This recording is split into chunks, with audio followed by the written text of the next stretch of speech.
बच्चे नमस्कार। आपके लिए मैं वीडियो लेके आ गया हूँ क्योंकि कुछ दिनों तक वीडियो नहीं बन पाए थे। इसके लिए थोड़ी सी तकनीकी गड़बड़ी थी जिसकी वजह से हम कर नहीं पा रहे थे। उम्मीद है अब जो है कंटिन्यू वीडियो मिलेंगे। और बच्चे अब हम बात करेंगे फंक्शन की। देखिए क्या होते हैं, रिलेशन की बात हमने कर लिया है तो आप रिलेशन जानते होंगे कि क्या होता है, आपने पढ़ा भी होगा। तो यहाँ से हम बात करते हैं फंक्शन क्या होते हैं। तो मैंने फंक्शन के संदर्भ में आपको बताया ही था कि फंक्शन बच्चे स्पेशल टाइप के एक रिलेशन होते हैं जिनको हम फंक्शन कहते हैं। आप देखिए क्या होती है, हम जो है फंक्शन समझाने के लिए दो बॉक्स बनाते हैं और उसको हम समझाने की कोशिश करते हैं। वहाँ समझाया भी गया था, जैसे 1 2 3। यहाँ से पहला कंडीशन हम लेते हैं, हम इसको 3 टाइप से फंक्शन को समझाने की कोशिश करते हैं। देखिए सेट ए में मैंने 1 ले लिया और बी ले लिया, इसमें कुछ नंबर ले लिया, मान लीजिए नंबर 1 ले लिया। इसमें क्या होता है कि इसका सारे जितने भी नंबर यहाँ दिए रहे हैं 1 2 3 सब का ओनली 1 इमेज बी में बनना चाहिए। अर्थात आप समझिएगा, इसका इमेज इसमें बनना चाहिए, इसका इमेज इसमें या इसमें। आप देखिए इस कंडीशन को आप फंक्शन कह सकते हो कि ये है फंक्शन है। बात समझ पा रहे हो। लेकिन एक ऐसे कंडीशन भी होते हैं जो फंक्शन नहीं होते। जैसे आप ध्यान दीजिएगा कि इसका जो है कि 2 इमेज बन जाए। अब यहाँ आप देख रहे होंगे 1 का इसमें दोनों में 1 का ही इमेज बन जाए। 1 का दोनों में यदि इमेज बन जाता है तो उस कंडीशन में फंक्शन नहीं होगा। मेरी बात आप समझ रहे हैं। तो एक कंडीशन में और फंक्शन नहीं होगा बच्चे, ये भी आप समझ लीजिएगा। जैसे 1 2 3, अब यहाँ क्या होगा 2 3, इसका इमेज तो बन गया, एक छूट गया।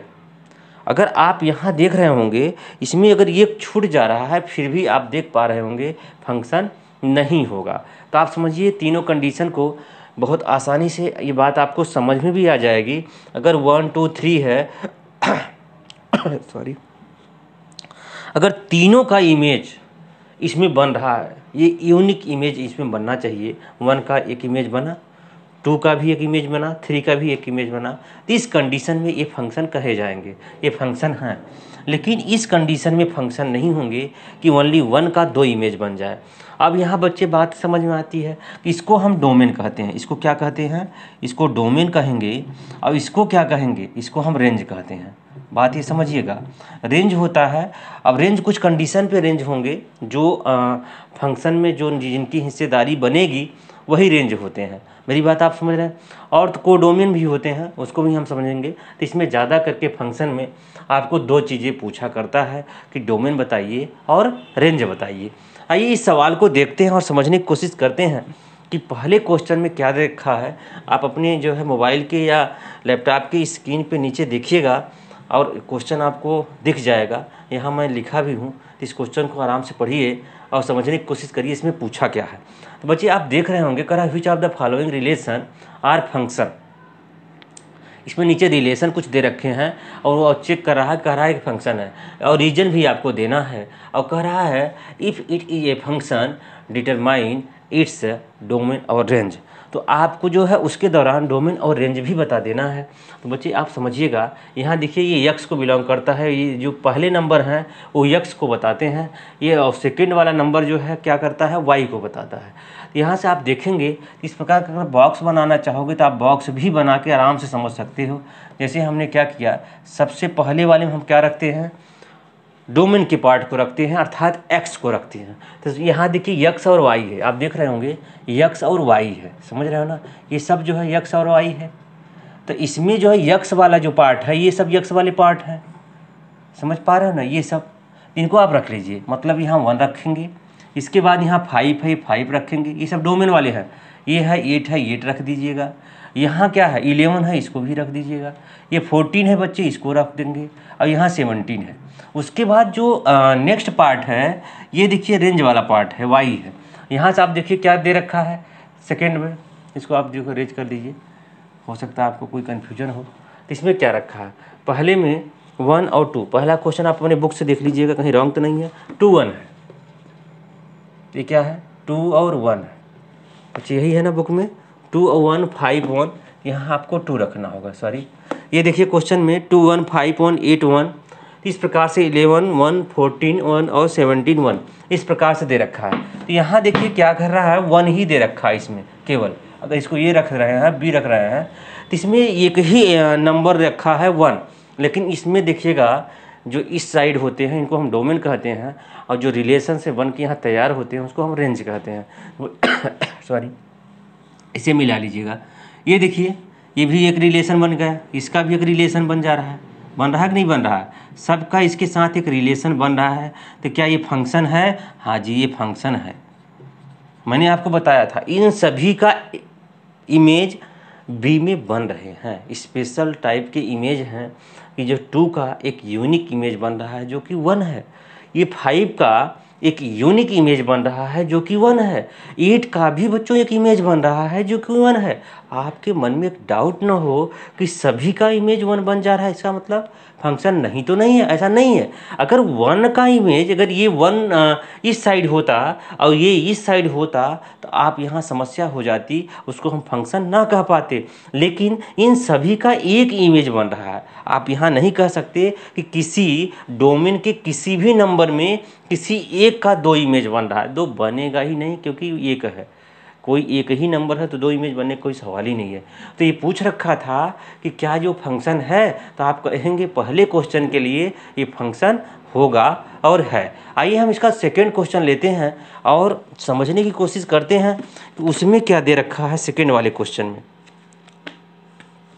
आपके बुक से ही है, तो आप NCERT की बुक चल रहा है तो NCERT का बुक खोल लीजिए और सवाल लिख लीजिएगा। तो इसमें दे रखा है आपके 2 1 यहाँ से 3 और 7 बच्चे, यही दे रखा है ना।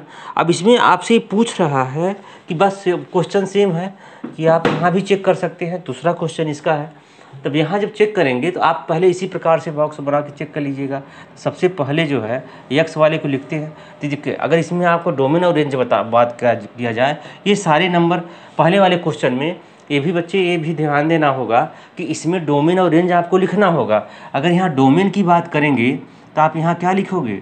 डोमेन के लिए आप यहाँ ये लिख सकते हो, ये 2 5 8 और 11 14 और 17, ये तो डोमेन हो गया। और यहाँ रेंज भी आप कहेंगे, जब रेंज लिखने जाएंगे तो 1 इसका रेंज होगा। इसमें देखिए, क्योंकि क्वेश्चन में पूछ भी रखा था कि लास्ट में आप देखिएगा डोमेन एंड रेंज भी बताइए, तो हमने तो बता ही दिया कि फंक्शन है और डोमेन है इसका ये होगा और रेंज जो है इस प्रकार से बनेगा। आइए इसका भी देखते हैं, चेक करते हैं। तो इसमें जब देखेंगे, यहाँ से देखो 2 लिख दीजिए, x वाला लिखेंगे, यहाँ से देखिए 4 होगा, यहाँ 6 होगा, 8 हो जाएगा और 10, और नेक्स्ट क्या है बेटा? 14 है ना। ये नेक्स्ट क्या है? 14 12 और 14। ये देखिए यहाँ होगा क्या? 12 और 14। इस प्रकार से आपका अगले सेट में लिख दीजिएगा। तो यहाँ हो जाएगा 1 2 3 4 5 6 7, ये है। तो आइए हम चेक करते हैं क्या इसका जो है इस सेट ए का इसका इमेज इसमें बन रहा है। तो आप देखोगे इसका इसके साथ 2 1 का बन रहा है, 4 का 3 के साथ, 4 का 2 के साथ, और यहाँ से क्या है 6 का 3 के साथ, ये हो जा रहा है। और तो और 8 का 4 के साथ, तो यहाँ से ये बन जा रहा है, और 10 का 5 के साथ ये भी बन जा रहा है, 12 का 6 के साथ ये भी बन रहा है, 14 का 7 के साथ यहाँ भी बन जा रहा है इमेज। इसका मतलब क्या हुआ? पूरे के पूरे एलिमेंट का एक न एक यहाँ इमेज बन जा रहा है। तो क्या ये फंक्शन है? हाँ बेटा, इट इज़ ए फंक्शन, ये भी फंक्शन है ना। तो इसका डोमेन क्या होगा? तो आप यहाँ कहोगे कि जब इसका डोमेन खोजने निकलोगे तो यहाँ देखिए 2 4 6 और तो और यहाँ से क्या होगा 8 और 10 और 12 14, क्या हो जाएगा? ये इसका डोमेन हो जाएगा। और रेंज की अगर बात करेंगे तो आप रेंज देख लीजिएगा, ये सारे रेंज हो जाएंगे। कितना है? 1 है, 2 है, 3 है, 4 है, 5 है, 6 है, 7 है, ये सभी क्या हो जाएंगे? ये सभी रेंज में आ जाएंगे। तो ये सब रहे हैं। आइए इसका जो हम रेंज करते हैं, आप इसको नोट कर लीजिएगा जो ना समझ में आए। तो चलिए हम थर्ड क्वेश्चन लेते हैं और उसको भी समझने की कोशिश करते हैं कि थर्ड क्वेश्चन में क्या दे रखा है। थर्ड क्वेश्चन छोटा ही है, यहाँ सेट ले रखा है, इसमें दिया है 1 है 3 से क्वेश्चन दे रखा है ना बच्चों। हाँ, आइए इसमें हम चेक करते हैं कि x वाला टर्म लिखते हैं पहले, तो x वाला अगर पहले लिखोगे तो ये देखिए इसमें क्या है 1 है, तो आप यहाँ 1 लिख दीजिएगा। यहाँ भी 1 है तो सेट तो रिपीट कर नहीं पाते, इसलिए यहाँ 2 है 2 लिख दीजिएगा, ये हो जाएगा। अब इसमें आइए चलते हैं, b में क्या है, यहाँ 3 है बच्चों, 3 लिख दीजिएगा। अब यहाँ 5 है, 5 लिख दीजिएगा। यहाँ भी 5 है तो 5 तो रिपीट करेंगे नहीं, यहाँ क्या हो जाएगा 3 और 5, 3 और 5। ठीक है, आइए हम इसका इमेज बनाने की कोशिश करते हैं। तो यहाँ से 1 का देखिए 3 है, 1 का क्या बन रहा है 3 बन रहा है, फिर 1 का 5 बन रहा है। इसका मतलब आप देखिएगा फिर क्या कर रहा है 2 का 5। तो यहाँ ध्यान दीजिएगा कि 1 का भी 2 इमेज बन रहा, 1 का 5 बन रहा है, 2 का 5, लेकिन यहाँ से क्या होगा कि 1 का 2 इमेज बन रही है, 1 का एक इमेज 3 बन रही है, 1 का एक इमेज 5 बन रही है। हमने कहा था कि क्या होना चाहिए कि केवल एक ही इमेज बनना चाहिए, लेकिन ये क्या होगा, ये फंक्शन नहीं होगा। क्यों नहीं होगा, क्योंकि 1 का 2 इमेज b वाले सेट में बन रहा है। अगर b में 1 का 2 इमेज बनेगा तो इस कंडीशन में हम आप समझ सकते हो ये फंक्शन नहीं होगा। अगर फंक्शन नहीं होगा तो बच्चे इसका डोमेन रेंज होने का कोई सवाल ही नहीं है, क्योंकि अगर फंक्शन ही नहीं है तो हम इसको डोमेन और रेंज कैसे लिख पाएंगे। तो मेरी बात आप समझ गए, तो ये फंक्शन जो है थर्ड वाला नहीं होगा। तो आइए हम चलते हैं क्वेश्चन, सेकेंड क्वेश्चन लेते हैं। बच्चे हम बताते हैं आपको डोमेन और रेंज किस प्रकार से होंगे। तो यहाँ से आपको इस सवाल को देखिएगा, इस प्रकार के क्वेश्चन बहुत सारे आपको मिलेंगे कि डोमेन और रेंज निकालना होगा। तो क्लास 12th में बहुत ज़्यादा है कि डोमेन क्या होगा, रेंज क्या होगा। तो यहाँ ज़रा समझने की कोशिश करिएगा। जैसे पहला क्वेश्चन है यहाँ, तो आप देखिएगा इसके सलूशन में हम चलते हैं। पहले क्वेश्चन में कह रहा है f(x) इक्वल माइनस में मॉड में x दे रखा है, तो इसका रेंज डोमेन क्या होगा। तो आप देखिएगा डोमेन का क्या मतलब होता है, डोमेन का मतलब होता है x का वो वैल्यू जो कुछ न कुछ कोई न कोई जो है इसका जो है नंबर दे दे, सलूशन दे दे। तो x के स्थान पे कोई भी रियल नंबर आप रख सकते हैं, जो हमें क्या होगा कि डोमेन का कोई न कोई नंबर देगा। जैसे कि x के स्थान पे कोई भी वैल्यू आप यहाँ रख सकते हो। तो यहाँ से आप समझेंगे अगर इसका डोमेन निकालोगे तो डोमेन क्या होगा इसका, तो आप कहोगे रियल नंबर होगा। कोई भी रियल नंबर दीजिए, ये पॉसिबल वैल्यू यहाँ रहेगी। लेकिन यहाँ से रेंज क्या होगा, अगर बच्चे यहाँ रेंज की बात करोगे तो रेंज आप अगर यहाँ निकालना चाहोगे तो कहाँ से कहाँ तक का रेंज हो जाएगा। तो यहाँ आप देखोगे जब रेंज निकालोगे तो माइनस इनफाइनाइट से लेकर 0 तक आप इसका रेंज रख सकते हो। तो यहाँ क्या लिखोगे माइनस इनफाइनाइट और यहाँ से 0 हो जाएगा। ये क्या हो जाएगा इसका, ये रेंज लिख सकते हो। इसमें कुछ नहीं होता कि माइनस इनफाइनाइट जो भी वैल्यू यहाँ रखोगे तो माइनस इनफाइनाइट से यहाँ वैल्यू रख सकते हो इसमें, और कहाँ तक रखना चाहोगे 0, 0 के अलावा क्या वैल्यू रखोगे। देखिए जब भी इनफाइनाइट रखा करो, इनफाइनाइट ये देखिए क्या होता है, क्लोज ब्रैकेट होता है, ये ओपन ब्रैकेट होता है। इसकी बातें हमने जो है सेट में किया था। तो यहाँ क्लोज और ओपन ब्रैकेट का क्या मायने होता है आप जानिए कि जब भी कोई इनफाइनाइट नंबर होता है तो इसके लिए हमेशा क्लोज ब्रैकेट होता है। और यहाँ देखिए क्या होता है कि अगर आप ओपन ब्रैकेट लगा रहे हो तो इसका मतलब 0 को छोड़कर, जैसे 0 के बाद में आपने ओपन ब्रैकेट लगाया है तो 0 के अलावा आप कोई भी नंबर ले सकते हो। ये है ओपन ब्रैकेट। बच्चे इसके सेकेंड पार्ट को देखते हैं। तो सेकेंड पार्ट में देखिए f(x) इक्वल यहाँ से 9 माइनस एक्स स्क्वायर है। देखिए इसका डोमेन और रेंज निकालिए। तो इसको डोमेन रेंज का आप कैसे निकालोगे इसका, तो यहाँ से आप देख रहिएगा 9 माइनस एक्स स्क्वायर है, तो 9 माइनस एक्स स्क्वायर में एक किस नंबर पे ये 0 हो जाएगा। तो आप देख रहे होंगे अगर यहाँ 3 रख दिया जाए, देखिए x इक्वल अगर 3 रखोगे तो इसको 0 कर देगा। तो इसका मतलब क्या होगा कि इसको अगर 9 minus x square is greater than 0 रखो तो क्या होगा, इसकी वैल्यू हमेशा पॉजिटिव आएगी। जैसे यहाँ से देखिए 9 माइनस एक्स स्क्वायर है, तो अगर इसको हम यहाँ से निकालना चाहेंगे तो x square is greater than 9 हो जाएगा। तो बच्चे एक बात बताओ, यहाँ ये 9 हो जाएगा तो एक्स इक्वल क्या होगा, तो आप कहोगे कि -3 इज ग्रेटर दैन, ये क्या एक्स इज ग्रेटर दैन 3 होगा। इस प्रकार से वैल्यू आएगी। तो यहाँ से अगर डोमेन निकालना चाहोगे तो इसका डोमेन कितना होगा, तो -3 से लेकर 3 तक, -3 से लेकर 3 तक, -3 से लेकर 3 तक, है ना। तो ये देखिए ये दोनों में हमने क्या किया, क्लोज ब्रैकेट लगाया। क्लोज ब्रैकेट मतलब -3 से लेकर 3 तक, है ना। इस प्रकार से हम लगा दिया। लेकिन इसका अगर हमें क्या करना है, रेंज निकालना हो तब, तो रेंज में हमें x की वैल्यू चाहिए। है ना, क्योंकि ये y इक्वल होता है। तो आप देखिए y इक्वल क्या होता है, एफ एक्स इक्वल यहाँ से 9 माइनस एक्स स्क्वायर, यही तो होता है। तो ये वैल्यू जो है एफ एक्स कह लिया जाए या y कह लिया जाए, दोनों बातें आप समझते होंगे। तो यहाँ से देखो क्या है, y इक्वल आपको दे रखा है कि 9 माइनस एक्स स्क्वायर। हमें x की वैल्यू चाहिए तो क्या करोगे, तो स्क्वायरिंग बोथ साइड कर लीजिएगा। यहाँ से आप देखिएगा जो पहला ही कंडीशन अगर लगा दोगे तो y की वैल्यू हमें क्या, y इज ग्रेटर देन 0 होना चाहिए। देखिए y की वैल्यू हमेशा बड़ी होगी या तो 0 होगी, 0 तो होना है नहीं है, y की वैल्यू क्या होगी यहाँ से बड़ी होगी। आप चेक कर सकते हो, देख सकते हो, क्योंकि यहाँ क्या है प्लस माइनस है। जब प्लस माइनस है तो y की वैल्यू 0 ही इससे बड़ी होगी ना, छोटी तो होगी नहीं। तो इसको जो है यहाँ पहला कंडीशन आप लगा दीजिएगा, y जो है 0 से क्या होना चाहिए, बड़ा होना चाहिए। तो ये कंडीशन अगर आप अप्लाई करते हो यहाँ से आप पहले x की वैल्यू निकालो, तो ये हो जाएगा वाई स्क्वायर इक्वल क्या होगा 9 माइनस एक्स स्क्वायर। यहाँ से एक्स स्क्वायर इक्वल क्या होगा, तो आप कहोगे यक्स उस साइड जाएगा तो 9 minus Y square. X equal क्या होगा, तो आप कहोगे 9 माइनस वाई स्क्वायर होगा। तो 9 माइनस वाई स्क्वायर आप देख रहे होंगे, 9 minus Y square is greater than 0। तो यहाँ देखिए y की वैल्यू कैसे आप निकालते हो, तो यहाँ से आप देखोगे Y square is greater than 9। तो यहाँ से क्या होगा, -3 से लेकर यहाँ y की वैल्यू यहाँ तक रहेगी। तब इसका अगर हमें रेंज लिखना हो तो रेंज में आप क्या करोगे, इस प्रकार से हम रेंज लिखते हैं ये देखिए -3 से लेकर यहाँ 3 तक रहेगा। लेकिन ये पार्ट आप देखिएगा दोनों को सेटिस्फाई करना चाहिए ये।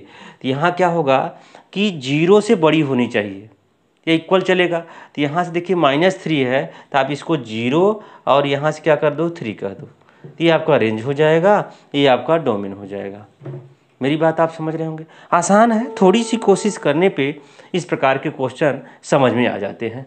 तो चलिए बच्चे हम नेक्स्ट पार्ट लेते हैं, इसका थर्ड क्वेश्चन आज हम बात करते हैं। देखिए इस क्वेश्चन में थर्ड क्वेश्चन को देखिए, function F is defined by F x equal ये दे रखा है, राइट डाउन वैल्यू। बहुत आसान क्वेश्चन, बहुत सिंपल क्वेश्चन दे रखा है, कह रहा है वैल्यू फाइंड करिए कब एफ एक्स इक्वल जब 2x माइनस 5 दे रखा है। तो यहाँ से पहला क्वेश्चन आपका कह रखा है कि f0 क्या होगा, तो रख दो 0। तो यहाँ जब 0 रखोगे तो यहाँ 2 इंटू 0 माइनस 5 इक्वल -5, ये देखिए आपका आंसर है। दूसरा पार्ट क्या रखा है इसका f7, यहाँ देखो 2 इंटू एक्स के स्थान पे 7 माइनस 5, यहाँ हो जाएगा 14 माइनस 5 इक्वल कितना हो जाएगा 9। तीसरा पार्ट इसका बच्चों क्या दे रखा है, कह रहा है कि -3, यहाँ जब रखोगे तो क्या हो जाएगा 2 इंटू -3 माइनस 5, यहाँ हो जाएगा -6 माइनस 5, यहाँ से -11 हो जाएगा। ये तीसरा पार्ट हो गया। देखिए यही वैल्यू कह रहा है कि राइट डाउन द वैल्यू, यहाँ आपने वैल्यू बना लिया, तो इसका जो है सेकेंड का 9 हो जाएगा, थर्ड का 11 हो जाएगा। इस प्रकार से क्वेश्चन नंबर 3 आपका कंप्लीट हो गया। ठीक है, आइए हम नेक्स्ट क्वेश्चन देखते हैं। चलिए फोर्थ क्वेश्चन देखते हैं बच्चे, इसमें क्या दे रखा है। तो आप यहाँ देखिएगा कि कुछ टेम्परेचर की बात किया है, तो यहाँ से देखिए T इक्वल दिया है 9C डिवाइड बाई 5 और प्लस 32 दे रखा है। यहाँ फाइंड द वैल्यू आप कर रहा है, पहला क्वेश्चन दिया है T0। तो T0 पे अगर C के स्थान पे आप 0 रखोगे तो यहाँ से देखिए 9 इंटू 0 5 प्लस 32, तो यहाँ से 0/5 अर्थात आपका आंसर मिल जाएगा 32, ये का आंसर हो गया। इसका दूसरा पार्ट आप देखोगे तो यहाँ से क्या हो जाएगा T28, तो यहाँ से क्या हो जाएगा 9 इंटू 28 डिवाइड बाई 5 और प्लस 32। तो आप इसको सॉल्व कर लीजिएगा, आपको आसानी से वैल्यू मिल जाएगी। मेरी बात आप समझ रहे होंगे। और तीसरा वैल्यू आपको देखने को मिल जाएगा T-10 इक्वल कितना हो जाएगा 9 इंटू -10 डिवाइड बाई 5, इसको प्लस 32, इसको वैल्यू आप रखिएगा तो ये भी आसानी से वैल्यू मिल जाएगा। अगर आप वैल्यू सी वेन जो है TC इक्वल इतना, तो किस C की वैल्यू फाइंड करिए जब TC की इतना दे रखी है। तो आप यहाँ से ध्यान दीजिएगा, ये कर लीजिएगा 5 ऐसे आपको सॉल्व करना है। माइनस जो है ये 18 हो जाएगा, प्लस 32 हो जाएगा। इसमें से अगर माइनस कर देंगे तो यहाँ से 2 मतलब 20 हो गया, तो यहाँ से देखिए क्या हो जाएगा 30 हो गया ना। 30 में से अगर 18 कर दोगे कम तो यहाँ से कितना हो जाएगा 14 हो जाएगा। इस प्रकार से आप सॉल्व करिएगा। फिर यहाँ से आप करेंगे तो इसके TC की वैल्यू आपकी इसके स्थान पे दे रखी है 212, तो 212 इक्वल 9c/5 + 32। तो इस प्रकार से इसका जब सलूशन निकालोगे तो इसका इसमें मल्टीप्लाई कर सकते हो या इसको पहले से घटा लो। तो यहाँ हो जाएगा 9c/5, जब इसको माइनस कर दोगे तो 212 माइनस कितना हो जाएगा 32। तो यहाँ से हो जाएगा 9c/5 इक्वल, इसमें से जब माइनस कर दोगे तो 0 हो जाएगा, यहाँ बच रहा 1 ना। तो 1 मतलब 11 में से अगर 3 माइनस कर दोगे तो 8 हो जाएगा और ये हो जाएगा 80। तो यहाँ से 9, अब c की वैल्यू चाहिए तो यहाँ c इक्वल हो जाएगा 180 × 5/9, 9 2 जा है ना 18 हो जाएगा 20। तो यहाँ c इक्वल आपको 100 मिल जाएगी। बात समझ पा रहे हैं? इस प्रकार से आपको सलूशन देना था तो बहुत ही आसान था, और इसको आप सॉल्व कर लेंगे तो इस प्रकार से आपके आंसर मिल जाएंगे। बात समझ पा रहे हैं बच्चे? इस प्रकार से आपका क्वेश्चन नंबर क्या हो गया, हमने 4th आपका कंप्लीट कर दिया है। इसी प्रकार से 5th वाला क्वेश्चन है, तो इस प्रकार से क्वेश्चन बहुत ही आसान है, आप इनको करिएगा।